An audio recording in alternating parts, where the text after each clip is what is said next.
Good morning, Trump's family. Welcome back to my channel. Have a good day, everyone, and God bless you. Alright, without further ado, let's get into the news this Friday morning. And while the left is who they are, they look for puppets that they can control. Ultimately, that's what we see with Biden to Potato, the one who has dementia ridden, pudding for his brain. They sit there and they control him. They hit their hand right up his rear, and make him say whatever they want him to say and do, and whatever policies they want they push it through him. That's why candidates like Joe Biden and John Fetterman are very appealing to Democrats, and the media says this out loud. MSNBC seriously just floated the idea of John Fetterman, the brain damage candidate out of Pennsylvania who won the Senate in Pennsylvania as President of the United States. I'm not even joking. That is how bad somebody had tweeted earlier today. This is the best that our country can offer. I said no, but they are great vehicles to push policy for these individuals because they are brain dead, they're brain damage. And they utilize it. So this clip here from MSNBC truly just encapsulates how bad these candidates are. And we have our side over here. Well, we need a better quality of candidate. Oh no, you don't let. They just elected John Fetterman as a senator out of Pennsylvania, which many years around the globe, people would state that the United States Senate was the greatest legislative body in the world. And now we have John Fetterman in that legislative body. Is he going to debate? How love for him to see him debate on the United States? No, he's not. He's going to go and he's going to give his vote for whatever they tell him he has to vote for. That's what it is.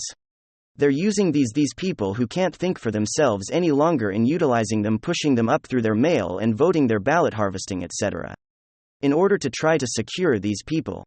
So let's go and take a listen over here on MSNBC, as they seriously say this out loud. Everyone listen to this. Determine as a nominee at some point for president. I know there's some variables obviously. But you know what he did in the super red, deep red parts of Pennsylvania, and the way that he ran ahead of Biden, as you were saying, right ahead of Trump. I mean, it just makes you wonder about his future. Okay folks, I don't know that right there. My friend. John Fetterman, President of the United States, is going to be the Fetterman-Biden ticket in 2024. For the Democrat Party, I'm not even joking. That's how they're thinking. That's what they're already doing. They're imagining it's to Elverum Ladding over the fact that they can sit there and they can get a brain-dead potato over the finish line. They could do it with a stroke victim, which they did already. That, and the possibilities are endless for the Democrat Party at this point on who they will put the most ridiculous candidate in front of your face and tell you that it is some type of isphobe or hater for not voting for that person. Incredible. So the fog from the midterm confusion and confoundment does continue to clear today, and like I explained, we're starting to see some very impressive results. Again, the problem is that mail-in voting has basically robbed us at the excitement of election night returns. We've got to wait days now for results. And it's so interesting that it always seems that the results that benefit Democrats are the ones that the media fixates on election night. But that said, the fog is clearing, and now we're seeing huge, and I do mean huge, Republican majorities in nearly half the nation's state legislatures. Tuesday was an amazing day for Republican supermajorities. Now, a supermajority refers to legislators that have veto-proof majorities, or generally at least 2/3 of the state House or Senate. And they represent really political dominance of a particular party at its highest level, and so more supermajorities than ever were formed or expanded on Tuesday. Let's start with the amazing election victory in Florida. Republicans slaughtered the Democrats throughout the Sunshine State, amassing a supermajority in both the House, and that involved a massive sea change in Miami-Dade County, which was one of the bluest of blue counties in the nation. Get this. All 9 of Miami Republicans running in Miami state race, Miami area's state raises, all 9 in Miami. 1. Miami-Dade did the unthinkable. It turned red. It was an absolute blowout. In fact, for the very first time since Reconstruction, there will not be a single Democrat holding statewide office in Florida. They're gone. They've been signed total and complete irrelevance in Montana. It's just been announced as of today that Republicans have indeed won a supermajority. For the very first time in Montana's legislative history. They've won 7 of 100 House races and 33 of 50 Senate races. Montana is interesting because they flirted with Democrats over the years before 2000. They voted for the Democratic presidential candidate about 30% of the time. Well, actually, in 2008, Obama came within a point of winning Montana, but since then, and especially since 2016, Montana has been MAGA country. And now they're solidifying that with their very first Republican supermajority. And then there were states like West Virginia that already had Republican supermajorities in both legislative chambers, but significantly added to them on Tuesday. If you don't know, just 8 years ago, the Republicans took control of both chambers in West Virginia. For the first time in 80 years, West Virginia was as blue comes. I mean, they were old school Democrat. Right. Joe Manchin is basically a throwback to that era. It wasn't long ago, when both their senators were Democrats. Robert Byrd, remember Robert Byrd J. Rockefeller, but it was just 8 years ago that Republicans finally took control both chambers of West Virginia's government for the first time in 8 decades. And they have not looked back since they have amassed one of the most impressive supermajorities in the nation, and it just got a whole lot bigger. On Tuesday. The same with Kentucky here. Check this out. How's this for dominance? As of Tuesday, Republicans now hold 80 of Kentucky's 100 House seats. 80% Democrats are to Kentucky what Republicans are to Baltimore IV. There just aren't that many more seats Democrats can lose without going extinct. So very, very impressive stuff. By the way, we should give a runner-up prize to Wisconsin and North Carolina. They both just fell short of supermajorities by a couple of seats, so we're gonna give them a participation trophy. Has that? Well, actually, that's not fair.